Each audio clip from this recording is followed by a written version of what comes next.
Greetings, blessings to you. Siyabingelela nonke emakhaya la sifinyelela khona. Everywhere we greet you. Thank you for joining my theological corner on Blessings TV. This is your friend, this is your brother, this is your uncle. This is whoever you want me to be. To some people, I'm the Antichrist, whatever that you want to call me. Ngilokho. Greetings to you. Sembuthin naphila namhlanje on this edition and episode of My Theological Corner. Ungakhohlwa-ke, My Theological Corner is about a space where we discuss. We look into matters that are not actually looked at. So we zoom in, we make sure that we scrap everything. We make sure that we leave nothing standing because we want to be very detailed in whatever that we are talking about. Somebody will ask me today, Kopozi, what would you want to talk about on My Theological Corner?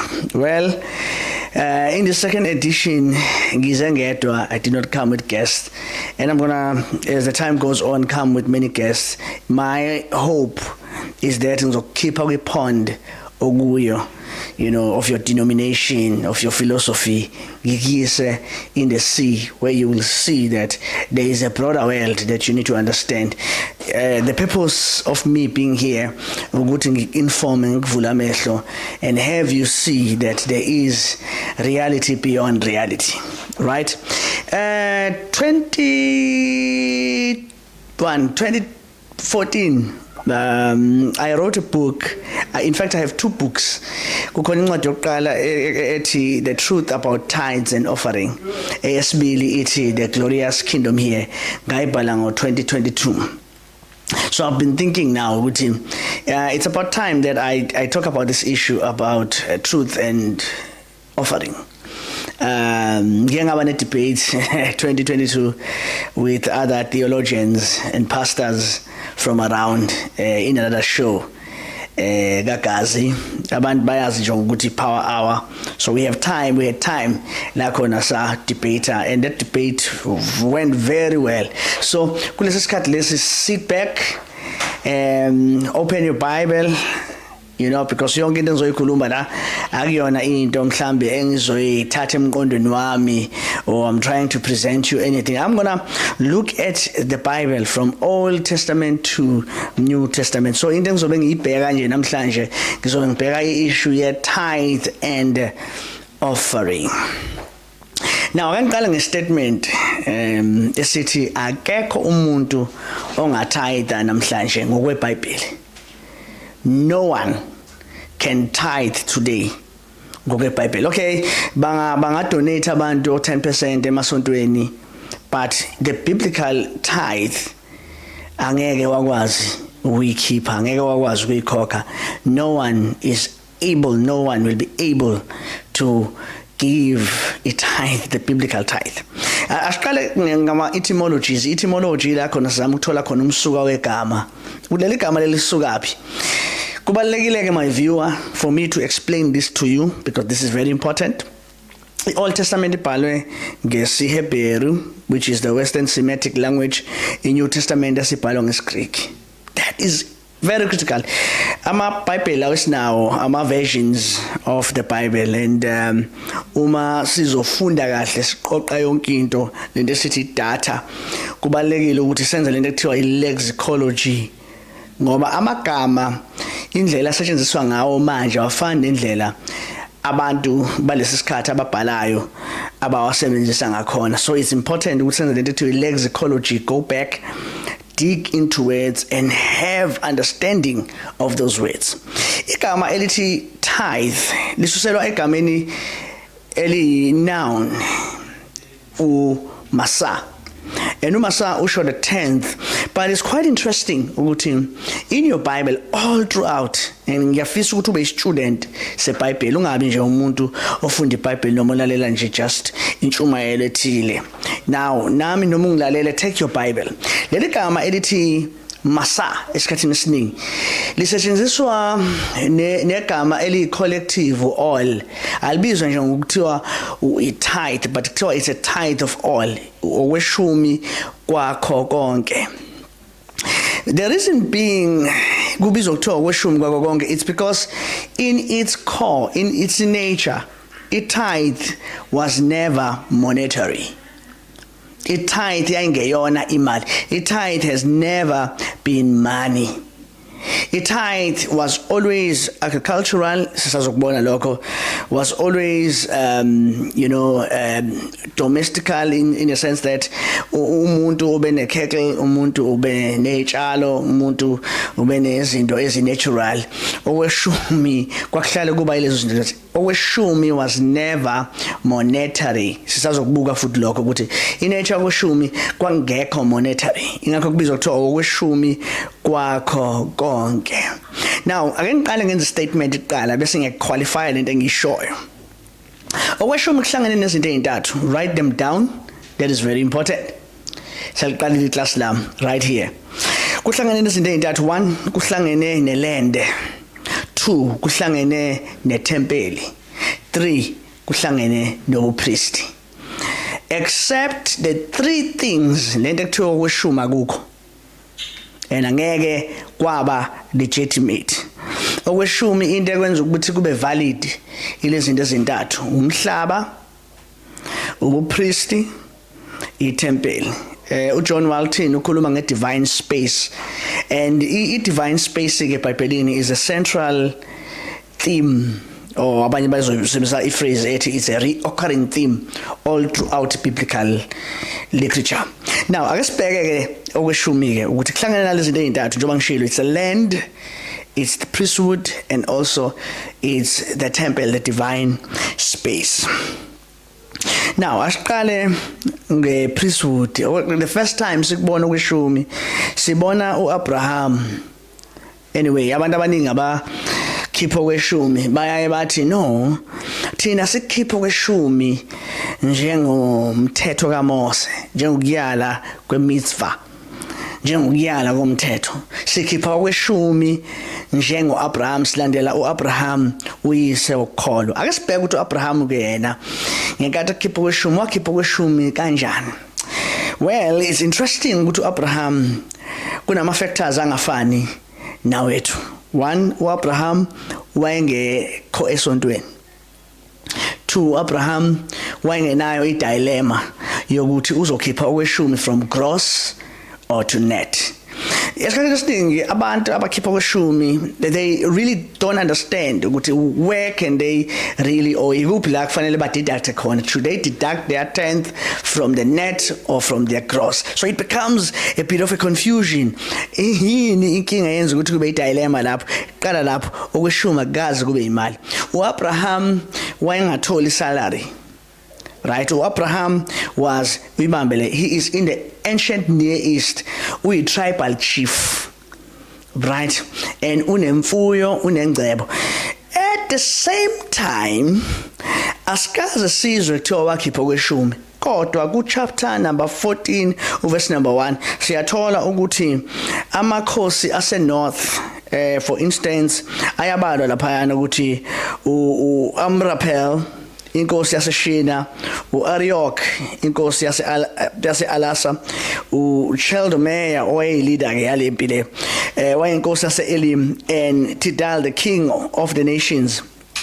Kuthiwa laba benza impi noma they made war with Ber the king of Sodom and with Bisha the king of Gomorrah. Kwaba nempi, and lempi le yayiphakathi kwalamakhosi ase-north affecta umshana kaAbraham, naye wathatha wathunjwa wahamba. Now it forced Abraham ukuthi njenge-tribal chief, mangithi tribal chief ngisho ukuthi umuntu lona ozama ukukhanda isizwe sakhe. He's like a tribal chief. He's not just a man of the house.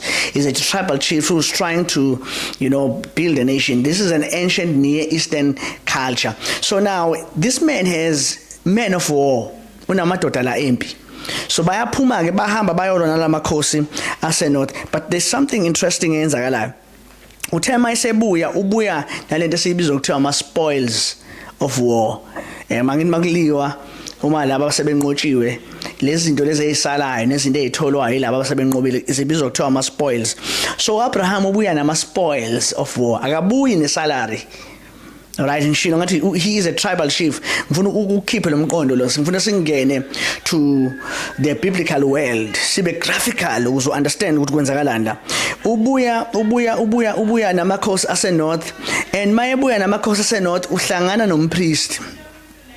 Uhlangana nompriest onguMelchizedek lapha ku verse number 18. Kuthiwa, and Melchizedek the king of Salem brought forth bread and wine. He was a priest of the Most High God. So priest of the Most High God. Yabo El Elyon. Priest wonkulunkulu ophez konke. Now, verse 19, kuthiwa, and he blessed him and said, blessed be Abram of the Most High God, possessor of heaven and earth.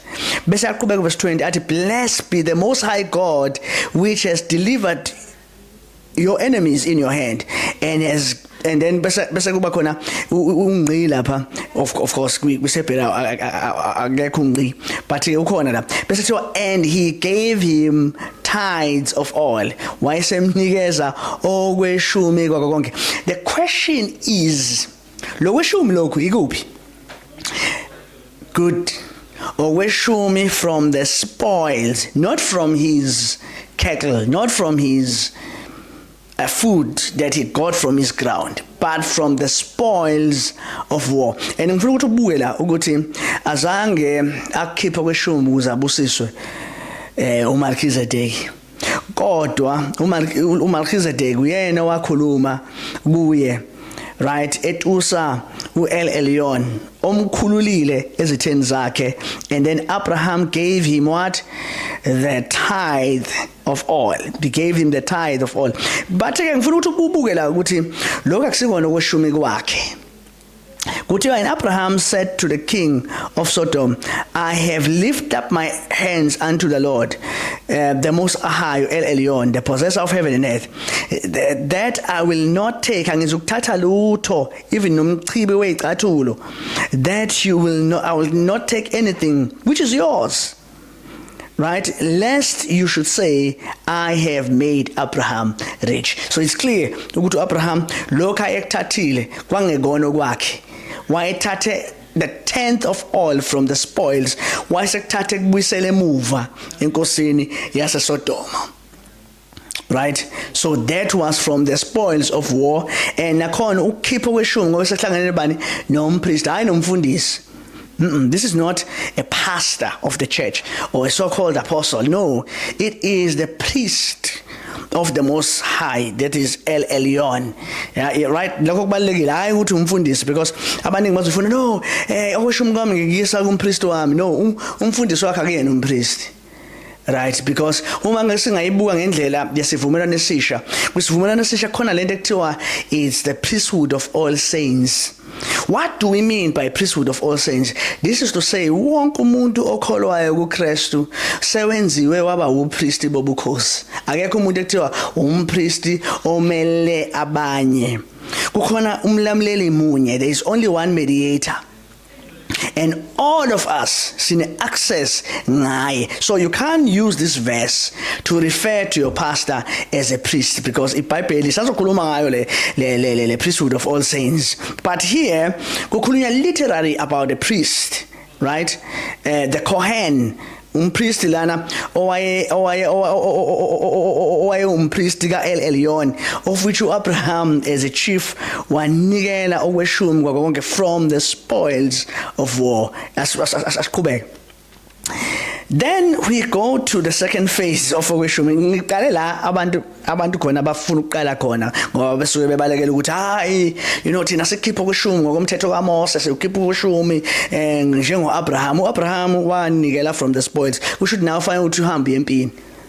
All right, kube khona okunqobayo, then ukhipha okwe-10th. Angazi ukuthi uzomthola lapho umpriest, because sonke, even including yourself, when ukuphethe okweshumi, you are a priest. Asiye lapha ku 28 again.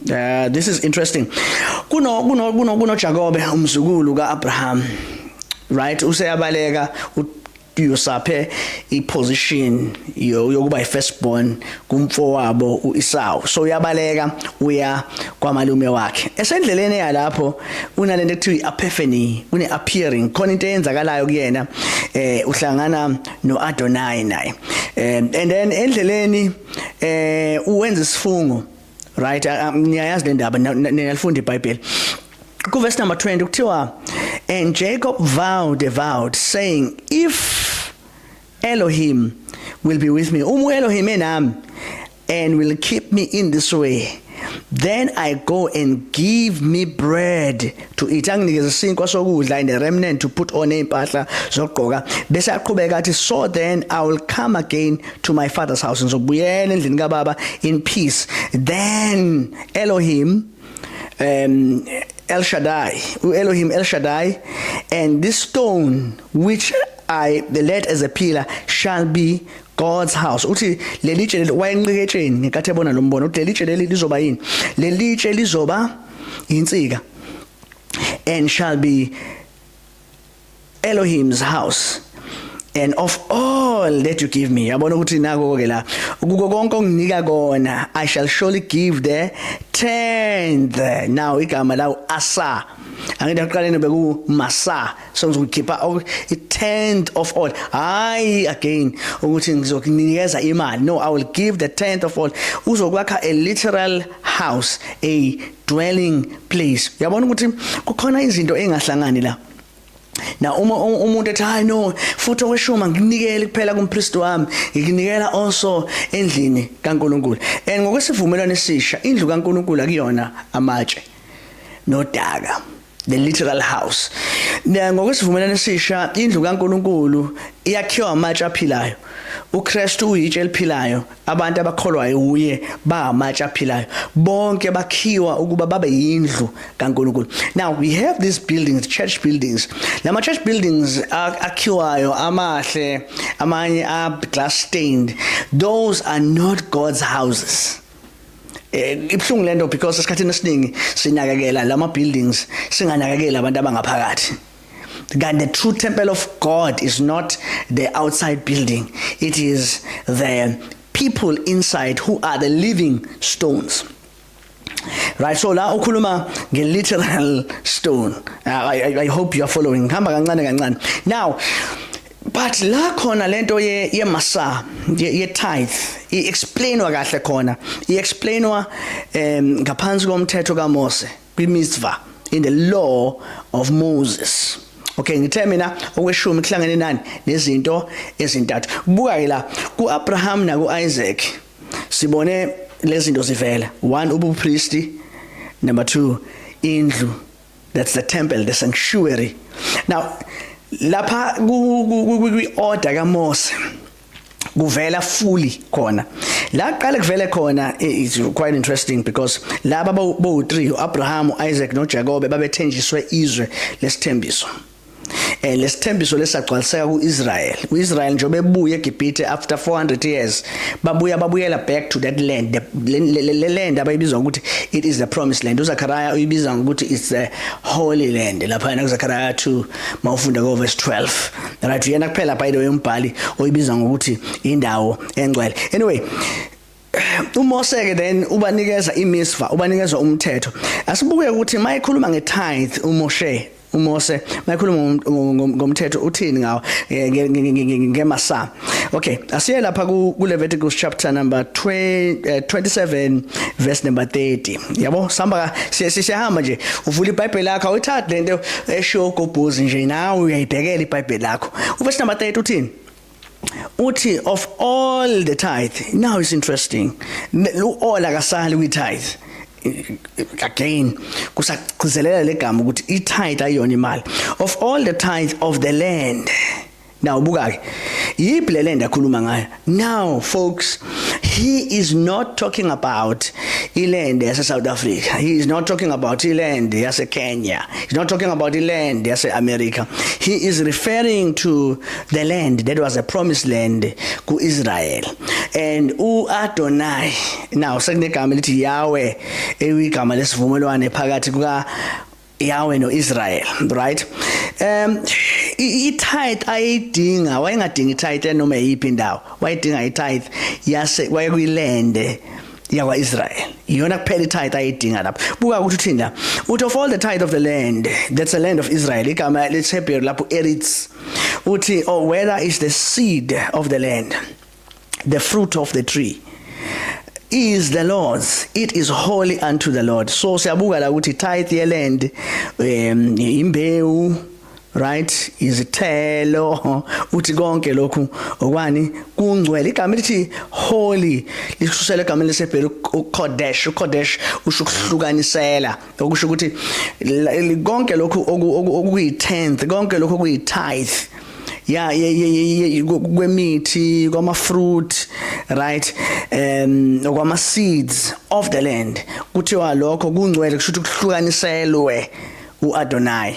Now bese kuthiwa uverse number 31 if any man will at all redeem kukhona lento ethi ukuhlengwa uhal right uhal usho ukubuyiselwa right noma ukuguqulelwa.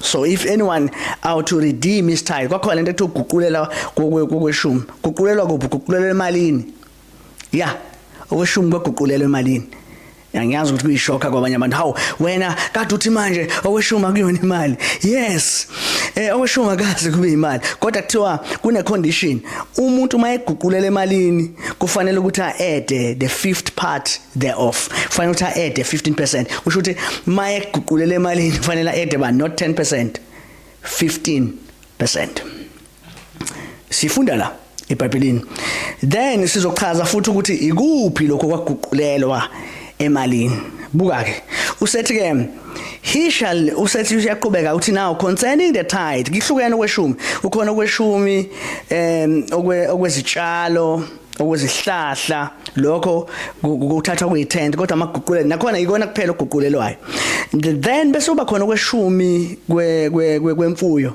kuhlukile ke lokho ikona ungaguqulelwa lokho verse 32 kuthiwa now concerning the tithe of the herd of the flock now yilakho sesikhuluma khona ngemfuyo even whatsoever passes under the rod the 10th shall be holy unto the Lord. Now verse 33 uthi he shall not search whether it be good or bad neither he shall change it isabuyela back loyahalo yana akufanele ukuthi aguqulele umur if he change it at all then both the change thereof shall be holy it shall not be redeemed. Now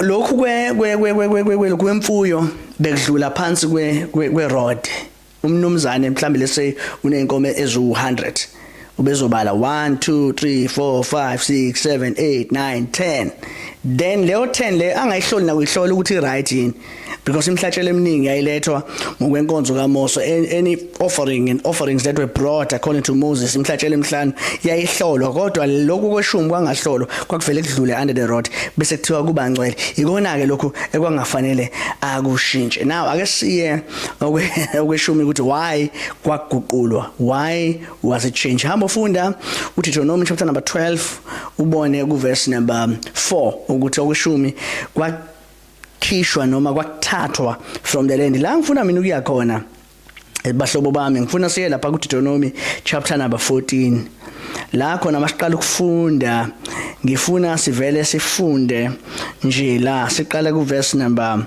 let me see ake siqale la ku verse number okay siqala ku verse number 22 okay lalela ke lalisisa kahle uthi thou shalt truly tithe of all the increase how hayi mina bengithi salary uthi nizokhipha kweshumi increase usho ukuthi increase kusho ukuthi increase yani of your seed that is of the field that brings forth year by year okweshumi kwakhishwa from increase ake ngithi mhlambe sitshalile the normal fruit ibe khona mhlambe kuyaye kube ifruit mhlambe ubani let's say mhlambe it's around 6% that's a normal rate of ifruit kodwa uma kulonyaka leyo iya increase akuzukuthathwa lo from this 6% kuzothathwa from what? Lese mhlambe kujwayele thina u6% bese kuya increase ngo7%. Kusho ukuthi sizothatha lo 1% we increase. Right, kube ikona esithatha okweshumi kuko. Nakhona futhi kwakungathayithwa every month, kwakuthayithwa year by year. Then besibuka ukuthi mase bethayitha year by year besathi in 23, you shall eat before the Lord your God in the place. Ngokweshumi kuyadliwa bafethu, kwakudliwa umnikazi wakhe, hayi ukuthi wayevela kunikele. Wayekudla yena nomndeni wakhe. Asifunde la kuthiwa uzokudla endaweni which he shall choose to place, which Adonai la khona uAdonai ezokhetha khona ukubeka khona kuyo indawo igama lakhe. So babezokudla kwi-sanctuary, babezokudla kwithempeli. La khona uAdonai ezobeka khona igama lakhe. Uthi the tithe of na kuyakubalwa la of the coin of wine of wine, hayibo newine nalo. Uthi of oil, now yakhishwa kusho ngalokho firstlings, heads, flogs, right, that you may learn to fear the Lord your God as always, the Lord your God always. Lokho kwakuyindlela kwakuyi-expression yokuthi basabe uAdonai. Now akesibone ukuthi kwaguqulelwa nini emalini. So night of fanele bamba okweshumi kwakudliwa abafowethu, yeah, okweshumi kwakudliwa umnikazi wakho ekudla ethempelini. Now abantu ba practice okweshumi bathi no mina ngizonikela no wayekudla, right? And then besaqhubeka ke lapha verse 24 besathi if the way be too long, shusho ukuthi indawo uAdonai yakubeka igama lakhe kuyo, that is the temple in this case, if it's far away you shall not be able to carry it, or if the place is too far from you, which the Lord your God shall choose to set his name there, when the Lord your God has blessed you, Adonai sekubusisile, you shall turn it into money. Ila khona uzuguqulela khona kunjani emalini. Indaba ukude ake ngithi for instance uphethe wayini njengama tribes awu3, ama Reubenites, ama half tribes of Manasseh and Reuben. Yakhumbula ukuthi mawufunda kahle iBhayibheli lawo ama tribes lawo iwona ama tribes amkela iland ngesikhathi sikaMose. uJoshua engakabafaki in the land already they had land. Labo ke itithe yabo since iyayikude indawo uAdonai yakubeka igama lakhe kuyo, kwakufanele ukuthi leli wayini leli balihambe balidayise. Nawo konke lokho ababezokunikela njengokweshumi bakudayise, right, baguqulele emalini, right. Besathi buka ke, so you shall change it to money for whatever your soul lust. Nanoma yini inhliziyo yakho efuna ukuguqulela kuye. Bese achazo ukushintshwa lapho ku-oxen, sheep, wine, strong drink, utshwala, or whatever your soul desires. It's a shock la because ngifunda igama elithi strong drink, and igama strong drink lapho of course bayazi abafundisi ePeru usheka, a strong drink, right, nayo yayiguqulelwa nayo whatsoever your soul desires, right. And you shall bese nakhona masuguqulile, bese masuguqulile masufikile bese wenza njani? Bese athi then you shall eat it before the Lord, wena ozokudla ngaphambi kuka-Adonai, and you shall rejoice nomuzi wakho with your household.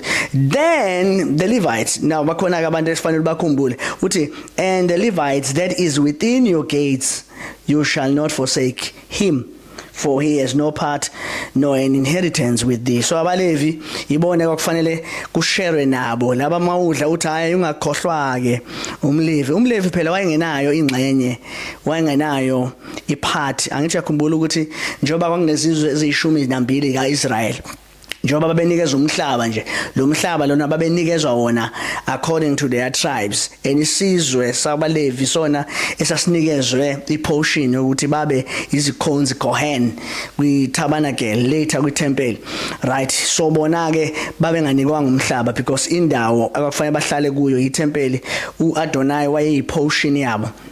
Now verse 28 says at the end of 3 years you shall bring forth all the tithe. So kunama tithe awu2 kune tithe ekhishwa yeli, kune tithe ekhishwa ngonyaka wesithathu.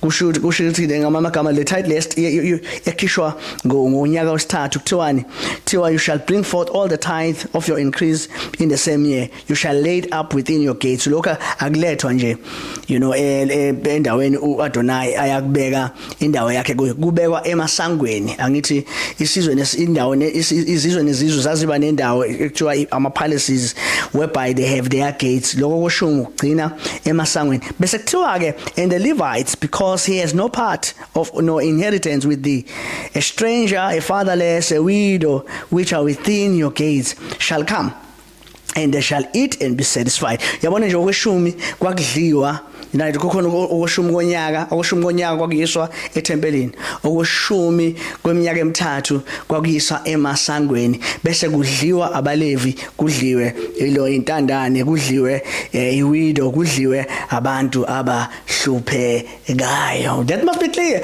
ukuthi okweshumi akuyona imali. Yingakho ngishilo ngathi ngeke kwenzeke ukuthi namhlanje kube khona umuntu okhipha okweshumi. It's impossible. Ngizokuchaza before ngivala lenkulumo yami. Kodwa nje okweshumi sesiyabona ukuthi kuhlangene nalezi zinto lezi ezintathu.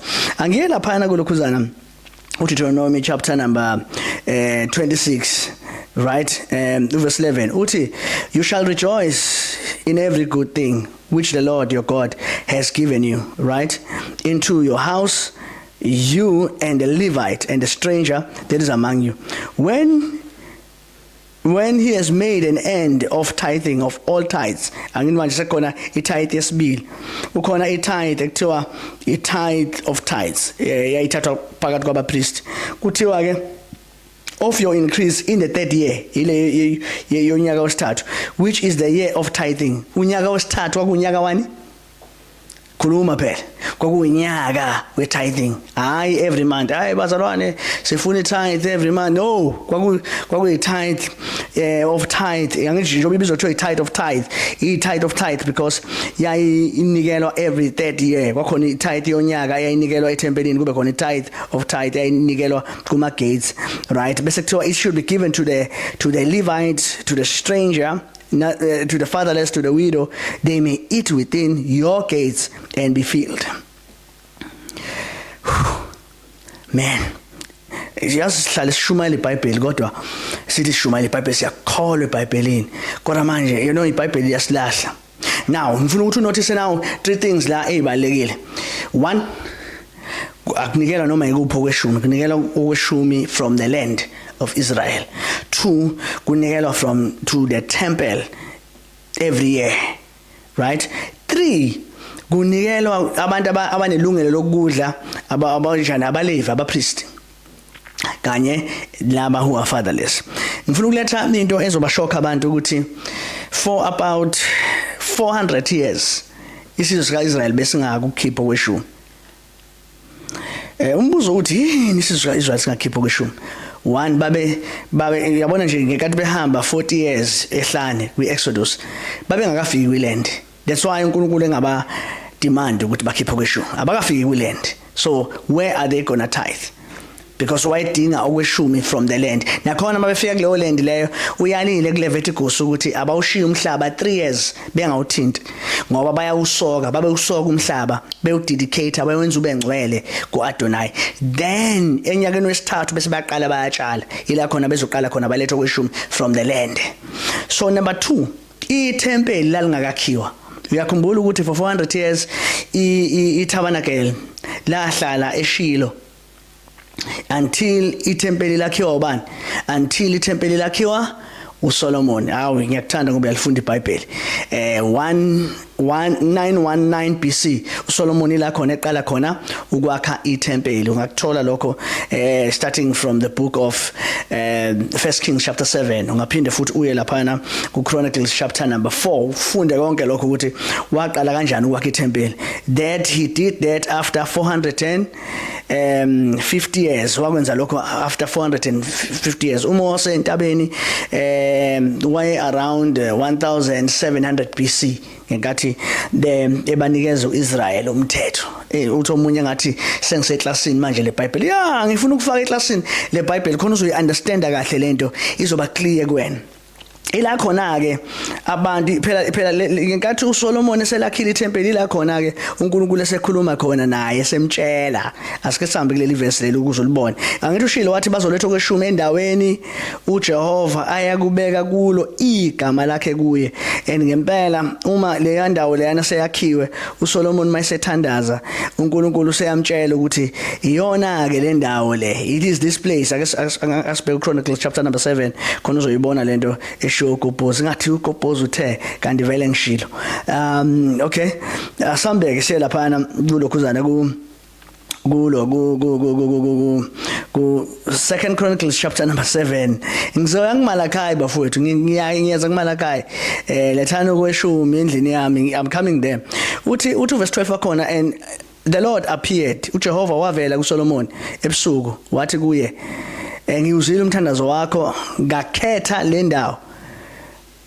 kwaba indawo yami yomhlatshelo uma ngivala izulu if I shut the heavens that there be no rain ngabe namvula or I command that there be locust to devour the land or I send pestilence ngithuma isikhonyana ukuba sidle umhlaba and send pestilence among your people if my people obana abantu bami Israel which are called by my name shall humble themselves and pray and seek my face and turn from the wicked ways then I will hear from heaven I will forgive their sin and I will heal what their land.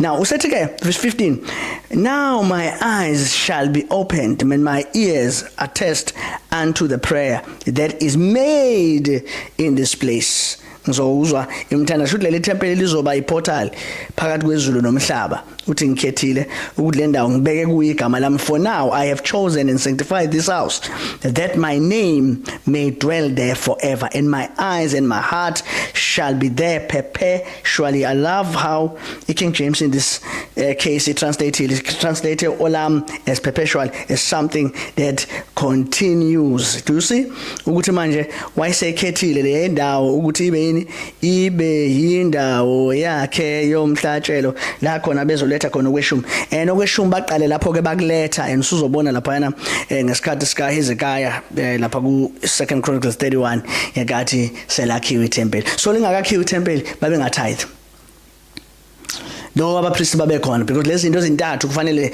zonke zibe khona umhlaba iThempeli abalive and it's interesting ukuthi uIsrael edingiswa njengoba wadingiswa kuJeremiah njengoba uJeremiah prophet ukuthi bazodingiswa 70 years bama ukhipho kweshumi kwabo uHosea uyabatshela ukuthi ngiyanqabula amasabatha enu they stopped giving their tithe why babengasekho in the land babengasekho iThempeli la destroy so tithe ceased ingakho phela sibona no Daniel mayithandaza evula amafastela ewavulela kuphi eJerusalem ake ngeneke kuloMalachi lo uthandwa kakhulu ngiyami ngikhule esontweni bafowethu ngishilo last time ukuthi ngakholwa ngina 7 so ngikhulele enkolweni yobuKristu I know inkolo yobuKristu so iverse elahlale sigoqwa ngalo makufanele sikhipho kweshumi leli kaMalachi chapter number 3 ngifuna ukuthi kuye ngikuona usolve nalo Malachi chapter number 3 right okay asambeke uproducer uyahleka and angazi ukuthi umhlekelani ngoba impela iverse leli ela engangibanjwe ngalo leli futhi asikusaba ukuthi singakhipha kweshumi ngoba sasaba leli verse leli right asambise lapha kuMalachi siya Malachi chapter number 3 siqala ukufunda verse number 6 kuMalachi igama ethi Malak igama laseBheri elisho isithunywa the messenger in fact leli gama ethi angelos thina understand ingelos i-transliteration yegama leli understand lesingisi angels isithunywa leso Malaki isithunywa so Malachi masishanje ilokhuzani outline chapter 1 to 3 chapter 1 and 2 and 3 ukhuluma nabapriest akakhulumi nesizwe sikaIsrael la khona aqala khona ukushintsha khona ekhuluma ngesizwe sikaIsrael chapter 6 bukuthini uthi I am the Lord nginguJehova I change not therefore you sons of Jacob are not consumed nina madodana kaJakobe aniqedwa obani amadodana kaJakobe guys isizwe sikaIsrael uIsrael wayiphinda bizwe ngoJakobe ngoba phela lesizwe sika Israel lesi isona esiphuma kuJakobe uJakobe washintsha igama lakhe lapha encwadini kaGenesis 32 ukuthi uzoba uIsrael wayeseba namadodana awu12 lamadodana awu12 a producer izizwe the tribes igama lesiGreek upulei the tribes of Israel 12 tribes of Israel. Right, verse 7 uthini uthi even from the days of your fathers kusho ukuthi iapplication le ayiapply kumuntu osesontweni iapply kuIsrael. So awumbuze mhlawumbe uphakamisa isandla esamile lapha phambili ethi bazalwane ngisofuna incwadi kaMalachi chapter number 3 nabo mayegijima lapha yana ku verse number 11 and 12 bese uyambuza ukuthi hayibo awuqale lapha ku verse 6 uthi in verse 6 uthi you sons of Jacob are not consumed singamadodana yini thina ka Jacob cha thina siyibandla ngithi we are the church Now Sunday uthi even in the days ukuze kubonakala ukuthi khulunywa ngoIsrael kusukela emhleni yawoyihlo you have gone astray from my ordinances emthethweni yami and have not kept them return to me I will return unto you says the Lord of hosts but you said wherein shall we return sizobuyela kanjani uthi will a man rob God nakho ke la kwafundele phathi ke le thi umuntu angamroba uNkulunkulu bese siyalalela thi umroba kanjani uNkulunkulu but you say wherein have we robbed you usethi in your tithes and offering. Now ngicela ukusisho kanje ukuroba umuntu momroba leli gama ukuroba uraba usuke uroba lisetshenziswa ngendlela esivumelwano ukuthi bese nesivumelwano esithile ukuthi wena uzonginikeza something bese wena unganginiki then uyangiroba. Now iningi lethu asikaze sibe abantu baka Israel asikaze sibe ngaphansi kwesivumelwano sika Israel kusho ukuthi ayikho into esingathiwa siyirobe uNkulunkulu maqondana nesivumelwano because asingeni nakungena esivumelwaneni sika Israel. Isivumelwano sika Israel sasino Israel kuphela noMose uyakusho ukuthi Deuteronomy chapter number 5 lesivumelwano lesi uNkulunkulu angena nayo nathi naso akangenanga naso nokhokho bethu Abraham noIsaac noJacob wangena nathi thina esimile esikhona la. So isivumelwano lesi sinikezwe kuphela uIsrael hamba ufunda amaHubo 78 ufunde lapha ku verse 17 sizokuphela sika Israel esasinikezwe umthetho naye uPaula siyasithi uPaula bayabathi abantu uPaula umpostoli wani wabezizwe uthi lapha encwadini yabaseRoma chapter number 3 verse 19 konke umthetho okushoyo ukusho kwabangaphansi komthetho ukuze yonke imilomo ithuliswe sonke sibe necala uNkulunkulu obani abanikeza umthetho is a nation of Israel buka kuthini uthi ke you will a man rob God. Now sisika Israel usiyabachazela ukuthi in tithes and offerings lama offerings akhuluma ngawo imaphi akusiwo lawa anikele esontweni ukuthi hayi umzalwane umnikelo ukubusiseka umnikelo umfundisi umnikelo okhambisa inyawo umnikelo wani umnikelo no akuyona le umnikelo imnikelo emihlanu leka Mose umnikelo wesono umnikelo wecala umnikelo wokuthula umnikelo wokudla right then bese kuba khona lo mnikelo lo ekuthiwa umnikelo wokushiswa all the 5 offerings and iwona lama 5 offerings ayehlangene nesivumelwano sosawoti the covenant of salt then besathi you are cursed with the curse. How leli verse alikwazi ukuapply kithina esingaphansi kwesivumelwano esisha because Galatians chapter number 3 verse number 13 uthi uKristu sihlengile esiqalekisweni somthetho. Right ukhuluma lapho nabaJuda because it's them that were under the law abazalwane babaJuda uthi uKristu usihlengile esiqalekisweni somthetho enziwe isiqalekiso ngenxa yethu. Right njengalokho kulotshiwe qalekisiwe lo ngemthini ukuze isibusiso sika Abraham sifike kwabazizwe ukuba samkeliswe isithembiso sika moya ngoKristu. Now akekho umuntu namhlanje ongahamba ngesibindi atshela abantu bakaNkuluNkulu ukuthi banesibindi abantu ngoba balifunda iBhayibheli batshela abantu ukuthi baqalekisiwe bevula uMalachi chapter number 3 awuhlangene nebandla uhlangene noIsrael ongaphansi kwesivumelwano esidala usethini you are cursed with the curse right you have robbed me even this yabona this uyakubamba uyakhinya, this whole nation, not this whole Assemblies of God, not this whole Apostolic Faith Mission, not this whole Mahon mission, not right, this whole nation. Usethi bring your tithes to the storehouse. Angithi yabona kufanele kube ne storehouse. Nje kuba bekunikela nini konje kweshumi? 2 times.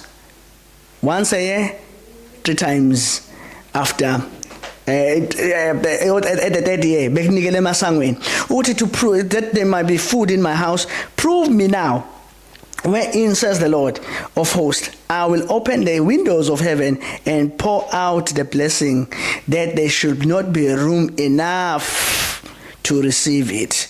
I will rebuke the devourer. Ushilo laphana kulokuzana uSolomon wathi uma evala amazulu thumela isikhonyana uma abantu bakhe ababizwa ngegama lakhe befuna ubuso bakhe, right, bemfuna kule ndawo in the temple, then he shall hear. So uthi ke test me ukuze nibone ukuthi lento engayikhuluma kuSolomon angeke yini ngayenza. So kweshumi bafethu sengize ngiyaphefumula.